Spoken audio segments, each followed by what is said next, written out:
பீகார் முதலமைச்சர் நிதிஷ்குமார் தேசிய கீதத்தை அவமதிச்சிட்டதாக அவர் மேல புகார் வந்திருக்கு. ஒரு நிகழ்ச்சியில பங்கேற்கிறாரு. அந்த ஸ்டேஜ்ல வந்து தேசிய கீதம் பாட போடும்போது எல்லாரும் எந்திரிச்சு நிக்கிறாங்க.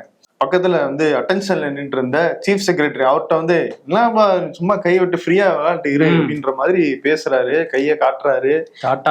அவரும் ரொம்ப கண்ட்ரோல் பண்றாரு, கீழே கையை இறக்குங்க அப்படிங்கிற மாதிரி எல்லாம் சீஃப் செக்ரட்டரி சொல்றாரு.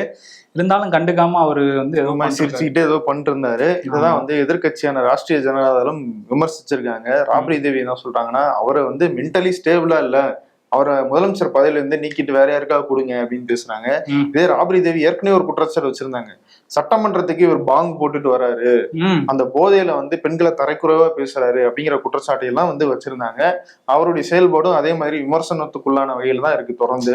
ஆமா, அந்த மாதிரி ஒரு விஷயத்தையும் முன்னாடி சட்டமன்றத்திலே பண்ணியிருந்தாரு, பெண்களை அவமதிக்கிற வகையில. அப்போ வந்து அவரு காங்கிரஸ் கூட்டணி, ஆர்ஜேடி அதாவது ராஷ்டிரிய ஜனதாதளம் கூட்டணியில இருந்தாரு.